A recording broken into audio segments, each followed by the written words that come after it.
Hello IAS aspirant, स्वागत है आपका एटर्नल आईएएस प्लेटफॉर्म पे।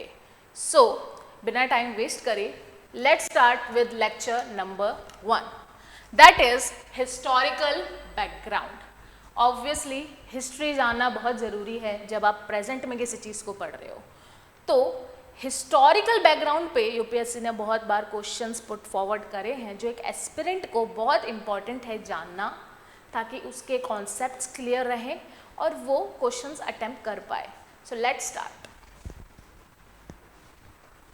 हिस्टोरिकल बैकग्राउंड 2 पार्ट्स में हम डिवाइड करेंगे। कितने पार्ट्स में? 2 पार्ट्स में। फर्स्ट पार्ट है company rule and second part है अपना क्राउन रूल। जिसने हिस्ट्री पढ़ी है और जिसने नहीं पढ़ी है, सब एक प्लेटफॉर्म पे आते हैं। ऐसे स्टार्ट करते हैं जैसे it is just new concept for you. तो मैं आपको एक चीज़ बता दूं जो लोगों को मोस्टली होता है कि नहीं पता होता। British came to India as a company. It was not the British crown, it was a company जो ट्रेड करने अपने इंडिया में आई थी। ट्रेड करने आई, उन्होंने किंग्स वगैरह से परमिट ली ट्रेड करने के लिए, और जैसे जैसे हमारे हिंदुस्तान के किंग्स की पावर कम होती गई वैसे ही क्राउन की पावर बढ़ती गई, कंपनी की पावर बढ़ती गई। तो उसके 2 फेजेस हैं। सबसे पहले कि कंपनी कैसे इंडिया में आई, द कंपनी रूल, उसके अंडर उन्होंने इंडिया में क्या क्या पॉलिसीज लेकर आए, कैसे कैसे उन्होंने पॉलिटी को अपना चेंज करा अंडर कंपनी। फिर उसके बाद क्राउन रूल, जब ब्रिटिश ने खुद इंडिया को अंडर में लिया तो वो आ गया अपना क्राउन रूल के अंडर। सो उसी को हम पढ़ेंगे बहुत ज़्यादा ही टू द पॉइंट। चलिए, सबसे पहले अब इसमें एक्ट्स पढ़ेंगे अपन। क्या पढ़ेंगे? एक्ट्स पढ़ेंगे। वही है इसके अंदर जो आपको पॉलिटी में चाहिए, एक्ट्स। तो सबसे पहले रेगुलेशन एक्ट ऑफ 1773 टू 1858।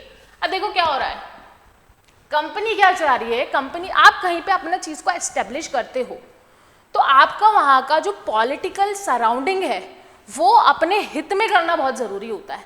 तो जब आप ये पढ़ोगे ना एक्ट, तो आप देखोगे कि ये एक्ट उनके लिए कैसे ज़्यादा पॉलिटी उनका वो कैसे एस्टेब्लिश कर रहे हैं, जिससे अपन किसी को एस्टेब्लिश करते हैं।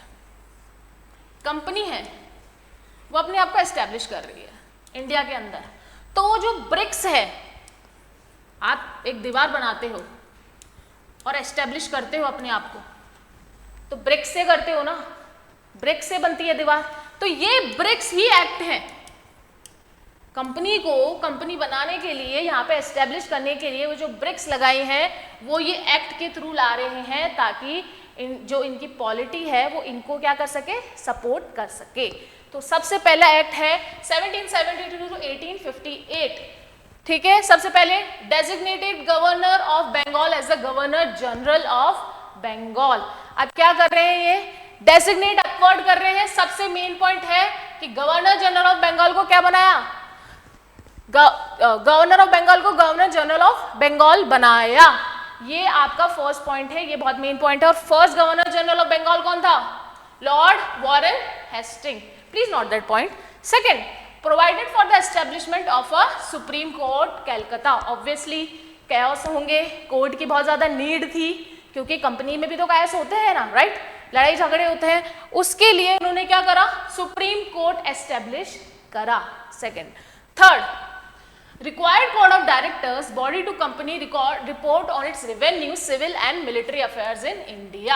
अब देखो कंपनी इतनी एस्टेब्लिश हो गई है, देखिए ध्यान दीजिए, कंपनी इतनी एस्टेब्लिश हो गई है कि उनका रेवेन्यू भी जनरेट हो रहा है, सिविल और मिलिट्री अफेयर्स भी वो संभाल रहे हैं। तीनों संभाल रहे हैं, तो उसके लिए उनको क्या बनाना पड़ रहा है, कोर्ट ऑफ डायरेक्टर्स। उनको गवर्न कौन करेगा, कोर्ट ऑफ डायरेक्टर्स। समझ में आ गया?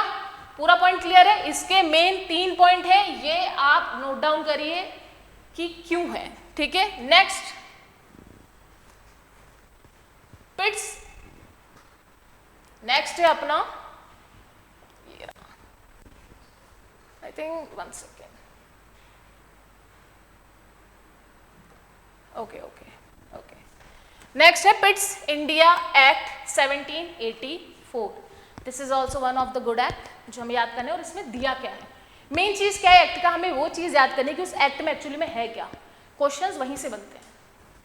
पिट्स India Act 1784 establish A system of double government. अब देखो डबल गवर्नमेंट, बच्चे कंफ्यूज होते हैं, डबल गवर्नमेंट क्या है?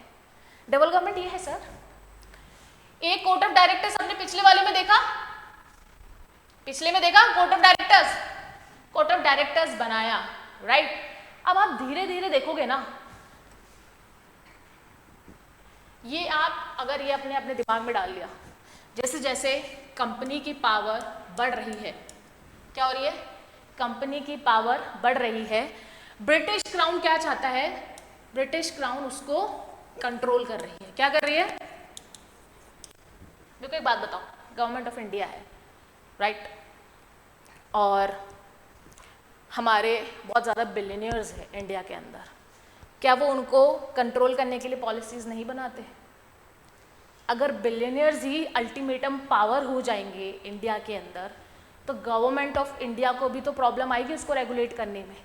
सेम जब कंपनी की पावर बढ़ती जा रही थी, when they were actually ruling India, तो हमारे क्राउन जो था, ब्रिटिश क्राउन, उसने क्या करा? उन पर कंट्रोल लगाना शुरू कर दिया। क्या करने लग गया? कंट्रोल, कसने लग गए उनको हाथ से। तो उन्होंने कसने के लिए क्या किया? उन्होंने बोला आप कोर्ट ऑफ डायरेक्टर तो बना ही रहे हो, आपके पास कोर्ट ऑफ डायरेक्टर तो है ही, लेकिन एक बोर्ड ऑफ कंट्रोल भी उसके साथ बनेगा। क्या बनेगा? Board of control. क्यों? ताकि बोर्ड ऑफ कंट्रोल आपके पॉलिटिकल अफेयर्स देख रहे हैं और कोर्ट ऑफ डायरेक्ट आपके कमर्शियल अफेयर। कमर्शियल मतलब आपका जो भी ट्रेड रिलेटेड है वो कौन देख रहा है? Court of director. और बोर्ड ऑफ कंट्रोल क्या कर रहे हैं? आपके political affair, supervise direct military and civil revenue. समझ में आ गया? अब इसको बाइफरकेट कर दिया। क्या कर दिया? बाइफरकेट, ताकि एक चीज इतनी पावरफुल ना हो। कोर्ट ऑफ डायरेक्टर्स पावरफुल नहीं है, उसके पास तीन तीन चीजें हैं, तो उसको पावरलेस करने के लिए, उसको पावर डिवाइड करने के लिए, ताकि और ज्यादा कॉम्प्लिकेशंस ना है, दो क्या हो गया है? Double government. ये वर्ड है, प्लीज याद करिए। क्या? Double government. नेक्स्ट चले, नेक्स्ट है अपना चार्टर्ड एक्ट ऑफ 1813। इसके दो पॉइंट्स है जो थोड़े इंपॉर्टेंट है, प्लीज वो देखिए। Abolish trade monopoly of the company of India. Trade monopoly, what is monopoly? जब आपका क्या हो? खुद का क्या हो? राज हो। मान लो कि आप टी में ट्रेड कर रहे हैं और गवर्नमेंट ने आपको दे दिया है कि आपके अलावा इंडिया में टी का ट्रेड कोई नहीं कर सकता, तो आपके पास क्या है? मोनोपोली है। वैसे ही कंपनी के पास क्या थी इंडिया को रिलेटेड लेके? मोनोपोली थी। मैंने क्या बोला था? जैसे जैसे कंपनी क्या हो रही है? पावरफुल हो रही थी, क्राउन क्या कर रहा था? उसको कस रहा था। तो वही कसने का तरीका इनका ये हुआ, क्राउन ने बोला कि अब हम आपकी ट्रेड मोनोपोली क्या कर रहे हैं? खत्म, बाय बाय, टाटा, फिनिश। और सिर्फ आपको किसकी मोनोपोली दे रहे हैं? टी की और चाइना के साथ ट्रेड की। किसकी? टी और चाइना के साथ ट्रेड। अगर क्वेश्चन में आ जाए कि इन chartered act of 1830 British crown ने पूरे इसको मोनोपोली खत्म कर दी थी, तो पूरी नहीं करी थी, एक्सक्लूड करा था। किसको? टी को और चाइना को। ये इंपॉर्टेंट है। Second, spread of western education in British territories. क्या? स्प्रेड ऑफ एजुकेशन अब यहां से स्टार्ट हुआ है वेस्टर्न एजुकेशन का। अब मुझे एक बात बताइए, सिंपल सी बात है, अपने इंडिया में उस टाइम पे अलग अलग लैंग्वेजेस थी, ट्राइब्स थी, कम्युनिटीज थी, उनसे वो इंटरेक्ट कैसे करेगा? कंपनी वालों से इंटरेक्ट कैसे करेगा? और फिर वो क्या कर रहे हैं? एक पॉलिटिकल एस्टेब्लिशमेंट कर रहे हैं गाइस। उनको क्या चाहिए? उनके लिए काम करने वाले चाहिए। उनको अगर एजुकेशन ही नहीं है वेस्टर्न, वो इंटरेक्ट नहीं कर सकते, वो उनके लिए काम नहीं आ सकते, तो वो वहाँ से बार बार थोड़ी ब्रिटिश से मंगवाएगी कि हमें 10 ऑफिसर्स चाहिए भाई, वहाँ से एम्पायर से मंगाओ। नहीं, वहीं से बनाने थे, वहाँ से उनसे इंटरेक्ट करना था, समझ गए? ट्रेड करना था, पॉलिटिक्स करनी थी। इसलिए उन्होंने अब क्या करा? क्राउन ने बोला कि भाई आप वेस्टर्न एजुकेशन भी स्टार्ट कराओ। कहाँ पर? इंडिया के अंदर। ये क्या हुआ? चार्टर्ड एक्ट ऑफ 1813, याद रखना। Next, chartered act of 1833। 1833 एक फाइनल स्टेप था। क्या था? एक फाइनल स्टेप था 1833, जब ब्रिटिश इंडिया ने बोला बस बहुत हो गया। क्या बोला ब्रिटिश इंडिया ने? बस बहुत हो गया कंपनी जी, आप कटिए, हम अब इसको क्या करेंगे, पूरे इंडिया को सेंट्रलाइज करेंगे। किसके अंदर? क्राउन के अंडर। मतलब अब वहां की जो महारानी जी हैं, वहां के महाराजा हैं, उसके अंडर अब पूरा क्या होगा, इंडिया सेंट्रलाइज हो जाएगा। वही एक्ट बताता है चार्टर एक्ट ऑफ 1833। इसमें आप देखोगे कि कंपनी को पूरा क्या कर दिया है, डाउन कर दिया है। क्या कर दिया है? डाउन कर दिया है। कैसे? Made governor general of Bengal as governor general of India. अब पूरे इंडिया के इसके अंदर क्या हो गया है, जिक्र हो गया है। पहले क्या था, गवर्नर जनरल ऑफ बंगाल। अब क्या हो गया है, अब पूरे क्राउन ने क्या बोल दिया, अब हम पूरे इंडिया को क्या कर रहे हैं, एक बता के उस पर क्या कर रहे हैं, राज कर रहे हैं। So governor general of India सबसे पहला कौन है? Governor general of India Lord William Bentinck. Please write this also, Lord William Bentinck. ये आते हैं क्वेश्चंस, ठीक है। Next, provided companies territory in India were to be held under British India. जितनी भी टेरिटरीज थी जहां पे कंपनी ट्रेड करती थी, जहां पे उनकी मोनोपोलीज थी, जहां पे उन्होंने परमिट ले रखी थी कि हम यहाँ पे ट्रेड करेंगे, हमने यहाँ एस्टेब्लिश किया है, हमने यहाँ पे एक फैक्ट्री एस्टेब्लिश करी है, वो सब अब किसके अंडर आ गई है? क्राउन के अंडर क्या हो गई है? ट्रांसफर हो गई है। क्या हो गई है? ट्रांसफर हो गई है। ठीक है, देखा अब क्या हो रहा है, कंपनी का रूल हो गया डाउन और सेंट्रलाइजेशन किसका आ गया? ब्रिटिश इंडिया का।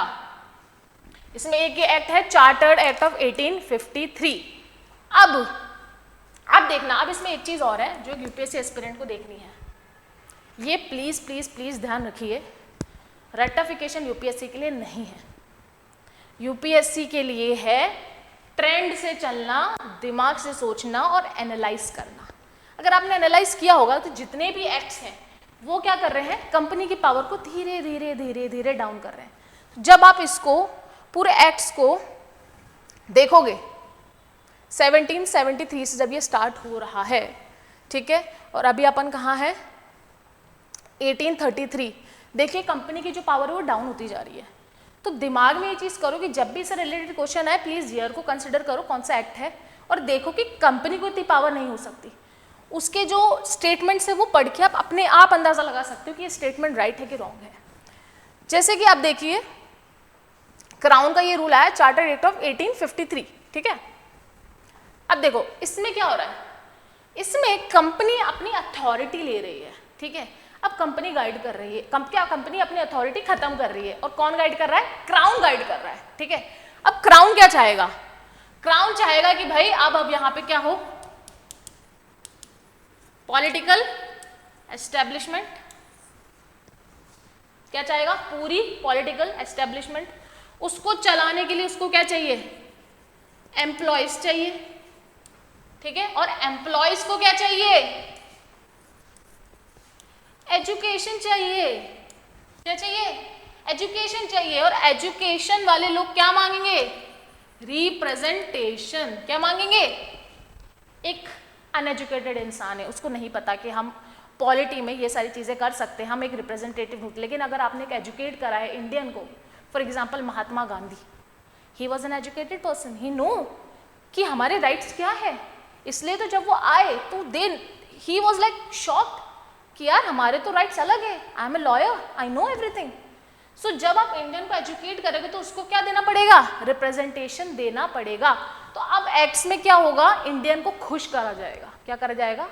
हैप्पी दिया जाएगा, खुश करा जाएगा। मतलब बोलते हैं ना लॉलीपॉप पकड़ाते हैं कि भाई आप खुश हो जाओ, ठीक है। तो अब क्राउन क्या कर रही है? इंडियंस को क्या कर रही है? खुश कर रही है।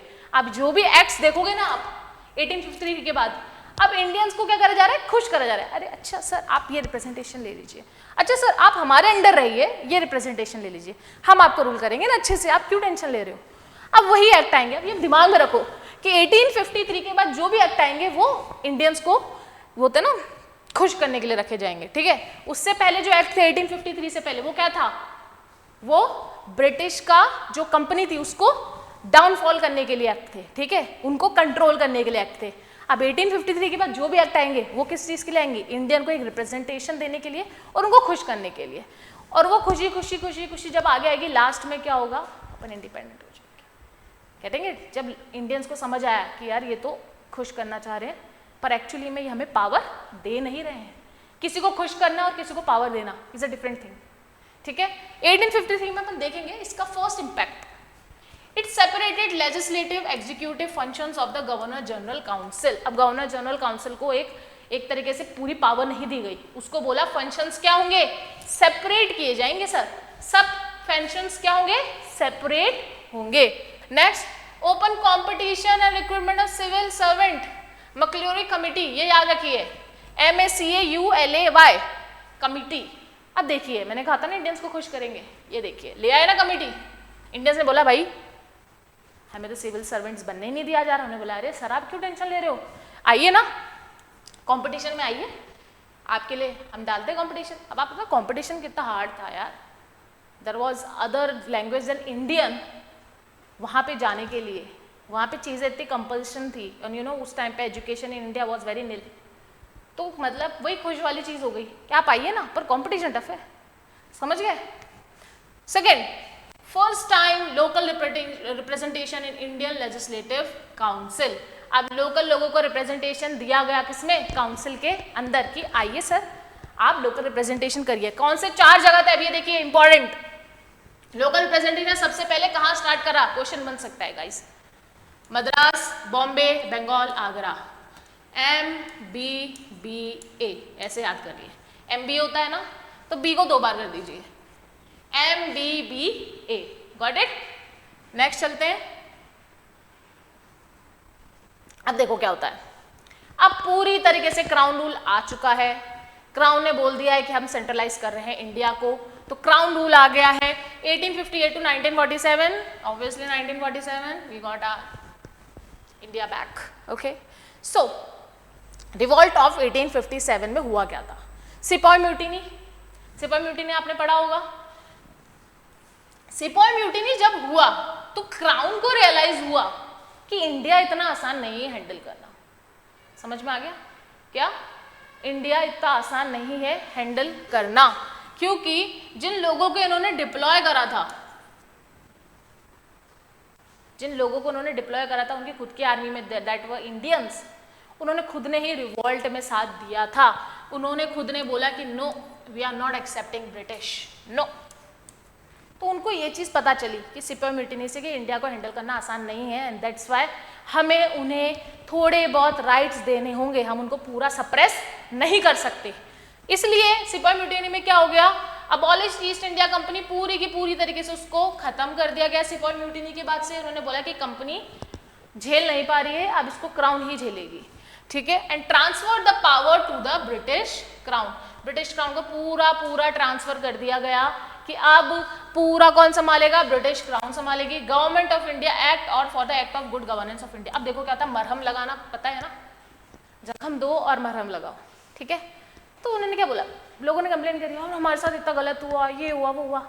सर आप क्यों टेंशन ले रहे हो, हम लाएंगे गुड गवर्नेंस एक्ट, ये बहुत इंपॉर्टेंट है। क्या है, गुड गवर्नेंस एक्ट, मतलब ब्रिटिश ये दिखा रही है कि हम हमारे आपके लिए बहुत क्या है, अच्छे हैं।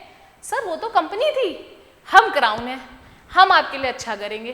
तो वो मरहम लगाने वाला एक्ट आ गया, गवर्नमेंट ऑफ इंडिया एक्ट 1858, और उसको क्या कहा गया, गुड गवर्नमेंट ऑफ इंडिया, ठीक है।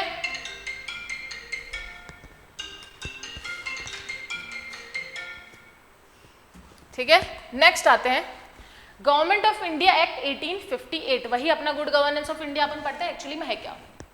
सबसे पहले उन्होंने क्या बोल दिया, सबसे पहले जो मेन चीज करी है ये आप नोट डाउन करिए, वाइसरी बना दिया गवर्नर जनरल को। क्या बना दिया, वाइसरी ऑफ इंडिया। और सबसे पहले वाइसरी कौन था, लॉर्ड कैनिंग, लिखिए। Second, it ended the system of double government. अपने डबल गवर्नमेंट पढ़ा था, 2 गवर्नमेंट बनाई थी, दोनों को अलग अलग चीजें हैंडल करने के लिए। अब उसको क्या कर दिया उन्होंने, पूरा एंड कर दिया, क्योंकि कंपनी तो रही नहीं ना, कंपनी तो रही नहीं, कंपनी रही नहीं तो डबल गवर्नमेंट बना के क्या करेंगे। तो कंपनी का वो हटा दिया, बोर्ड ऑफ डायरेक्टर्स ये सब फिनिश कर दिया। Next, created new office secretary of state in India. अब इंडियंस को बोला गया कि आपको देखरेख के लिए हमने एक पोजीशन बनाई है secretary of state in India, जो बॉडी कॉर्पोरेट को संभालेगी, और आपको आप उन सेक्रेटरी को आप स्यू भी कर सकते हो, और इंडियंस के लिए आप उसको क्या कर सकते हो, एक तरीके से ऑब्लाइज बना दिया है सेक्रेटरी ऑफ इंडिया को। समझ में आ गया? मतलब ये गुड गवर्नेंस ऑफ इंडिया एक तरीके से आप मान सकते हो, आपको एक तरीके से इंडियंस को महरम लगा रहा है, इसको बता रहा है कि अब हम ऐसी गवर्नमेंट लेकर आए हैं जो आपकी सुनेगा। इसी से आगे आगे एक्ट देखते हैं। Indian council act 1861। अब इसमें लॉ मेकिंग प्रोसेस आ गया है। 1861 का मेन चीज क्या है? लॉ मेकिंग प्रोसेस क्या है? Beginning of Indian association with law making process, that is viceroy nominated some Indian in the council. Council के अंदर अब इंडियंस को क्या मिलने गया है? एंट्री मिलने लग गई है। ये एक्ट किसने बताया? 1861। Indian council act 1892। अब देखो क्या है, ये क्या कर रहे हैं? काउंसिल है, ठीक है। अभी क्या कर रहे हैं ब्रिटिशर्स? क्या कर रहे हैं? कुछ भी हल्का सा रिवॉल्ट हो रहा है या कुछ भी हल्की सी कंप्लेन आ रही है तो क्या बोलते हैं? अरे सर आप काउंसिल में आ जाओ, आपको हम सीट दे देते हैं। फिर इंडियंस बोलेंगे कुछ हो रहा है, हाँ सर आप काउंसिल में आ जाइए, ठीक है। काउंसिल में मतलब उनको ये बता रहे हैं कि आप खुद को खुद रूल कर रहे हैं, उनको वो दिखाते हैं कि आप खुद को खुद रूल कर रहे हैं। तो इसलिए अब जो भी एक्ट आ रहे हैं ना, वो आ रहे हैं कि काउंसिल में रिप्रेजेंटेशन बढ़ा रहे हैं। क्या कर रहे हैं? रिप्रेजेंटेशन बढ़ा रहे हैं, इंडियन को हल्की फुल्की अथॉरिटी दे रहे हैं, ये दिखाने के लिए कि हाँ आपके पास पावर है। तो first, increase functions of legislative council, power to discuss the budget. अब देखो इंडियंस को बोलते हैं सर बजट डिस्कस करो या थोड़ा थोड़ा। सर ने कहा बजट है इंडियंस का लेकिन पावर ही नहीं है। पावर दी यहाँ पे क्या? थोड़ा डिस्कस कर सकते हो बस, ठीक है। करेंगे तो हम हमारी डिस्कस कर लेते हैं। तो वो पावर किधर दी गई? इंडियन काउंसिल एक्ट 1892 में discuss the budget power. Second, made indirect provision for the use of election filling up council seat. अब देखो इलेक्शन यहाँ पे कराए गए, क्या कराए गए? इलेक्शन यहाँ कराए गए, पर वर्ड इलेक्शन यहाँ पे यूज नहीं हुआ। क्या? ये प्लीज इसको नोट डाउन करिए, ये क्वेश्चन में बन सकता है। Made indirect provision for the use of election in filling up council seat. Council seat के लिए इनडायरेक्ट इलेक्शन किया गया। ये काउंसिल है, इसकी ये सीट्स हैं, इसको फिल गया इनडायरेक्ट। इनडायरेक्ट इलेक्शन पता है ना, मतलब इसमें पब्लिक डायरेक्टली इन्वॉल्व नहीं थी, जो लोग एसोसिएटेड थे उन ग्रुप में से इलेक्शंस करवाए, उसमें जो जीता उसको काउंसिल में डाल दिया। ये हो गया क्या? Indirect election. और इनडायरेक्ट इलेक्शन करा गया, लेकिन the word election was not used. Election word इधर यूज नहीं किया गया है। समझ में आ गया? Please note down this, Indian council act 1892। Next, Indian council act 1909, ठीक है। Allows function of legislative council. अब देखो मैंने यही कहा ना, कुछ भी हल्का सा भी डिस्टर्बेंस हो रहा है, कहाँ जा रहे हैं? Legislative council. क्या? लेजिस्लेटिव काउंसिल, क्योंकि पावर कहाँ है? Political. Legislative council. Members allowed to ask supplementary question, move resolution etcetera. वाह वाह वाह वाह, इंडियंस को देखो क्या दे दिया। क्या आप क्वेश्चन भी पूछ सकते हो? सर आपका ही बजट है, आप अब थोड़ा थोड़ा क्वेश्चन उस पर पूछ सकते हो। तो ये 1909 में सबसे ज्यादा क्या इंपॉर्टेंट है कि आप इनको क्या दिया गया इंडियंस को? राइट, सप्लीमेंट्री क्वेश्चन का और रेजोल्यूशंस का, ये लिखिए। सेकंड, इसको और क्या बोलते हैं? Minto reforms. Viceroy of India था उस टाइम पे, मॉर्ले मिंटो, उसने ये रिफॉर्म लाया था 1909 में, ठीक है। और उसने कम्युनल रिप्रेजेंटेशन भी स्टार्ट कर दी। आपने सुना है डिवाइड एंड रूल कॉन्सेप्ट, ये वहीं से आया है। Divide and rule guys, divide करो रूल करो। कम्युनल रिप्रेजेंटेशन स्टार्ट कब से हुआ? Indian council act 1909। दरारें पटकी गई कि अच्छा आप हिंदू हैं, आप मुस्लिम हैं, आप क्रिश्चियंस हैं, आप अदर कास्ट हैं, बैकवर्ड कास्ट है। तो कम्युनल रिप्रेजेंटेशन का मतलब अगर आपको नहीं पता तो मैं बताती हूँ। मान लो इन्होंने बोला कि मुस्लिम्स को कम्युनल रिप्रेजेंटेशन मिलेगी, मतलब कि एक मुस्लिम्स को वोट करने वाले भी कौन होंगे? मुस्लिम्स होंगे। समझ में आ गया? उनको एक रिप्रेजेंटेशन यहाँ पे मिलेगी, सेपरेट उनको इलेक्शन मिलेगा। समझ में आ गया? वो ही इनकी पूरी क्या थी? कॉन्स्पिरेंसी थी। क्या था पूरा? ये क्या था? एक तरीके से लोगों में भेदभाव पैदा करना, ताकि क्योंकि क्या हो रहा था इस टाइम पे 1909 जब ये बना, आप देखना एक्ट से पहले हमेशा क्या होता है? कुछ ना कुछ होता है, फिर एक्ट बनते हैं। समझ गए? मान लो जब अपन ट्रैवल कर रहे हैं, एक रोड पे एक्सीडेंट हो गया, ठीक है, ड्यू टू कि भाई वहाँ पे बहुत ज़्यादा गड्ढे थे, वहाँ पे बहुत ज़्यादा प्रॉब्लम थी, ट्रैफिक प्रॉब्लम्स थी, तो आप देखना 2-3 दिन में रोड रिपेयर हो जाता है ना। वो रिपेयर कब होता है? जब वहाँ पे एक्सीडेंट होता है। तो वैसे ही एक्ट जब बने, जब धीरे धीरे कुछ ना कुछ इंडिया में रिवॉल्ट हो रहे थे ना, जब इंडियंस ने बोला कि नहीं यार आप तो हमसे पावर छीन रहे हो, तो उसको वो करने के लिए, मरहम लगाने के लिए एक्ट बना। तो उस टाइम पे क्या होता, सारे इंडियंस एकजुट हो रहे थे, Hindu, Muslim, Sikhs and other caste people, they were uniting, no no no we have this problem, we have this problem, so they started divide and rule. 1909 में बोला भाई कम्युनल रिप्रेजेंटेशन कर लो, सब अपने अपने धर्म के अलग अलग कम्युनिटी रिप्रेजेंट करेंगे, ठीक है। स्पेशली मुस्लिम्स प्लस हिंदू व यूनाइटिंग, तो उसको अलग करने के लिए ये लाया गया। Get it? Next, government of India act 1919। अब देखो इसमें वही वापस से पॉलिटी में चेंजेस आने शुरू हुए 1919 में। कैसे? इंट्रोड्यूस्ड डायर्की। डायर्की मतलब सब्जेक्ट को डिवाइड करना। क्या करना? सब्जेक्ट्स को डिवाइड करना।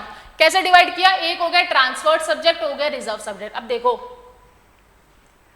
कितना ऑब्वियसली ब्रिटिश रूल है, तो उन्होंने क्या करा, दो चीजें, ट्रांसफर सब्जेक्ट की, ठीक है हम ये सब्जेक्ट क्या कर सकते हैं, काउंसिल्स वगैरह को ट्रांसफर कर सकते हैं, मतलब इसमें गवर्नर और मिनिस्टर्स जिसमें इंडियन भी रिप्रेजेंटेटिव हैं, क्या इंडियंस भी रिप्रेजेंटेटिव हैं, ये हो गया ट्रांसफर सब्जेक्ट के अंदर। और ट्रांसफर सब्जेक्ट आपको पता ही है बहुत ज्यादा मिनिमलिस्टिक, जो ज्यादा इफेक्टिव नहीं होते वो ट्रांसफर सब्जेक्ट्स हो जाते हैं। रिजर्व सब्जेक्ट मतलब इसमें काउंसिल का कोई वो नहीं है, इसमें पूरा की पूरा किसका कंट्रोल है, क्राउन का, उसमें गवर्नर प्लस एग्जीक्यूटिव काउंसिल डाल दिए इन्होंने। Next, introduce bicameralism. बाइकैमरलिज्म का मतलब क्या होता है, अपर हाउस और lower house, bicameralism. Two, council of states और लेजिस्लेटिव असेंबली, जैसे अपनी आज है ना राज्यसभा और ये लोकसभा, ये यहीं से आए, समझे, राज्यसभा लोकसभा, बाइकैमरलिज्म यहीं से आए, ठीक है। Third, provision for establishment of central public service commission. देखिए यूपीएससी का यहाँ पे स्टार्ट हो चुका है, सेंट्रल पब्लिक सर्विस कमीशन का प्रोविजन निकाला कि भाई ये एस्टेब्लिश करो ऑल ओवर इंडिया का सेंट्रल पब्लिक सर्विस कमीशन। आते हैं फोर्थ पे, separate provincial budget from the central budget. मतलब पहले क्या होता था, एक ही बजट बनता था, ठीक है, एक ही बजट बना है, उसी के अंदर सारे प्रोविंसेस उसके अंदर मर्ज हो गए। अब इन्होंने बोला एक तो सेंटर का बनेगा और प्रोविंशियल बजट्स क्या बनेंगे, अलग अलग बनेंगे, समझे। अब लोकल बजट्स क्या बनेंगे, अलग अलग बनेंगे। लोकल्स कंप्लेन कर रहे थे कि हमारा बजट में कोई रोल नहीं है, इतना बड़ा बजट है, हमें रिप्रेजेंटेशन नहीं मिलती उसके अंदर। तो अब इन्होंने बोला चलो भाई प्रोविंशियल बजट्स भी बनाना शुरू करो, ठीक है। Appointment of A statutory commission report on it's working every 10 year. अब देखो इंडियंस को वही कंप्लेने मरहम लगा रहे। उन्होंने बोला कि आप एक्ट्स वगैरह बनाते हो, दे डजंट वर्क, और वो एक तरीके से वर्किंग पोजीशन में नहीं होते हैं। तो इन्होंने क्या बोला, आप टेंशन मत लीजिए, हम क्या कर रहे हैं कि स्टैट्यूटरी कमीशन बनाएंगे जो हर 10 साल में क्या करेगा, रिव्यू करेगा कि कैसा चल रहा है काम। समझ में आ गया? तो ये हो गया अपना एक्ट 1919,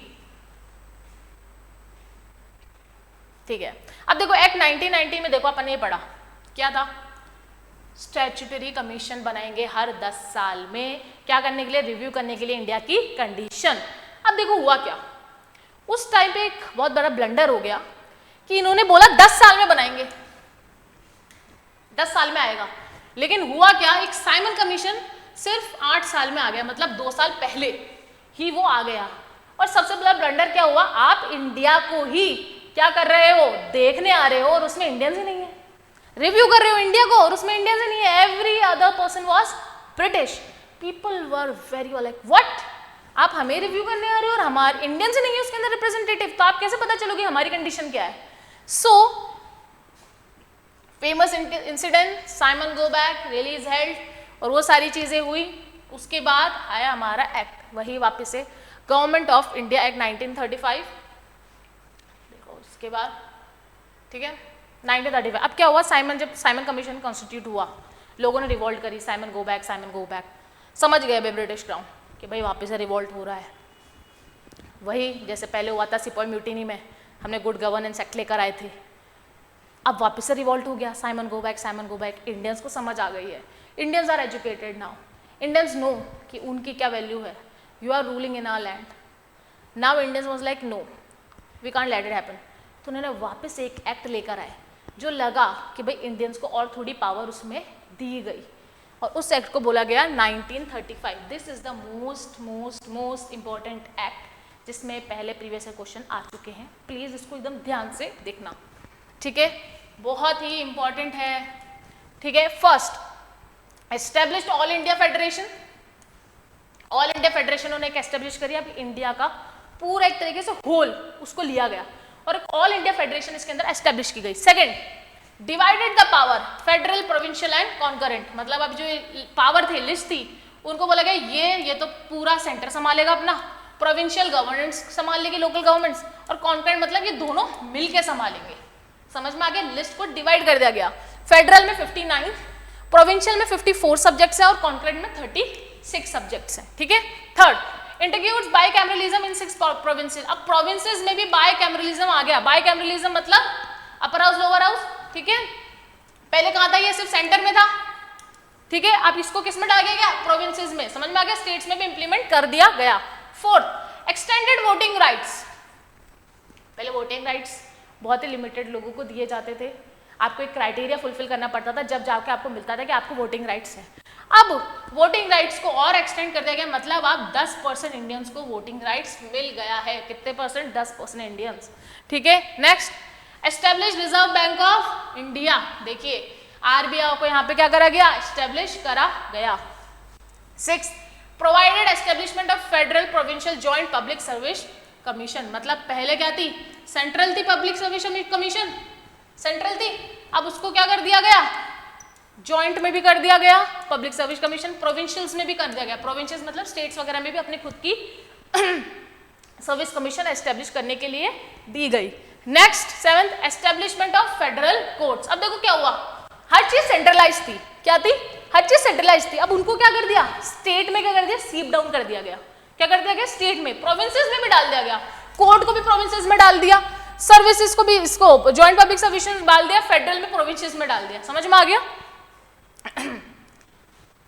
तो एक तरीके से देखा जाए तो government of India act 1935 Indian constitution को बनाने में इसका बहुत बड़ा रोल है, एज यू कैन सी. ठीक है. गवर्नमेंट ऑफ इंडिया एक्ट इसलिए मैंने बोला बहुत इंपॉर्टेंट है क्योंकि इंडियन कॉन्स्टिट्यूशन को पूरा जब बनाया गया उसमें बहुत सारी चीज़ों से अडॉप्ट कर दी गई. पीपल से क्यों कॉपी करा, अपना खुद का ओरिजिनल बनाते? गाइस, कोई चीज़ कॉपी नहीं होती है, हर चीज़ अडॉप्ट करी जाती है. अपने Indian constitution has adopted many things from all over the world जो उसे अच्छी लगी, और दैट्स अ गुड पॉइंट. अपने इंडियन कॉन्स्टिट्यूशन के हम लोगों की अच्छाइयों को अडॉप्ट करें, वही इंडियन कॉन्स्टिट्यूशन करा. गवर्नमेंट ऑफ इंडिया एक्ट 1935 में से भी कुछ पॉइंट्स क्या करे? अडॉप्ट करे.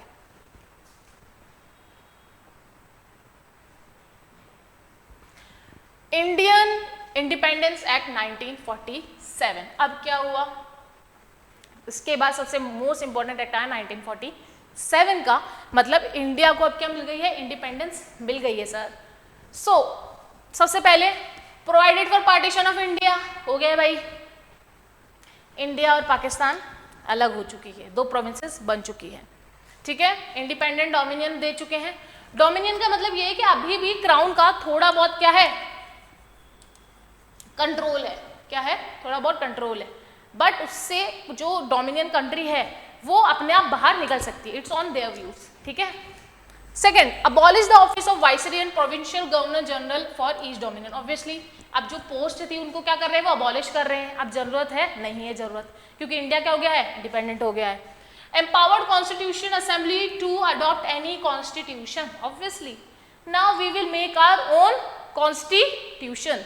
Next, granted freedom to princely states. अब देखो प्रिंसली स्टेट्स मतलब वो स्टेट जहाँ पे ऑलरेडी किंग्स और प्रिंस मौजूद थे, उनको बोला गया कि आप क्या हो? इंडिपेंडेंट हो, आपकी खुद की टेरिटरी है. दिस डिपेंड्स ऑन यू कि यू विल ज्वाइन इंडिया और यू विल ज्वाइन पाकिस्तान और you don't want to join anyone, you want to live independently. ये सबसे बड़ा ब्लंडर था. ठीक है, जो उन्होंने करा. तो इसलिए at the stroke of midnight of 14 to 15 August 1947 the British rule came to an end. British rule क्या हो रहा है? एंड हो रहा है. खत्म, tata, bye bye, British rule खत्म हो चुका है। Got it? नेक्स्ट, अब हम हमारा ये जो लेक्चर था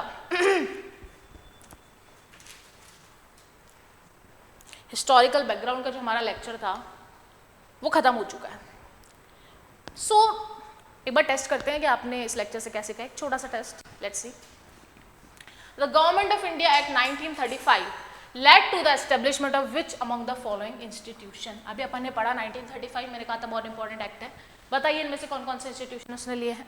अपन ने जैसे पढ़ा, रिजर्व बैंक ऑफ इंडिया था, फेडरल कोर्ट था, और उसने फेडरल पब्लिक सर्विस कमीशन भी बनाया था। तो 3 चीजें करेक्ट हो गई। काउंसिल ऑफ इंडिया उसने क्या करा था? अबॉलिश करा था। क्या करा था? अबॉलिश करा था काउंसिल ऑफ इंडिया। तो मतलब फर्स्ट जहां जाए वो खत्म खत्म खत्म, आंसर है अपना बी। देखिए आंसर, काउंसिल ऑफ इंडिया कब हुआ था establish? Government of India act 1858 में, और उसको अबॉलिश कर दिया किसने? 1935 ने। समझ में आ गया? इसी तरीके से हम हर लेक्चर्स करेंगे, बहुत ही ज्यादा टू द पॉइंट पढ़ेंगे, no extra, only to the point, जिससे आप आपके क्वेश्चंस निकाल पाओ यूपीएससी के। So I hope you like the lecture. Please join us for the next lecture which we will do.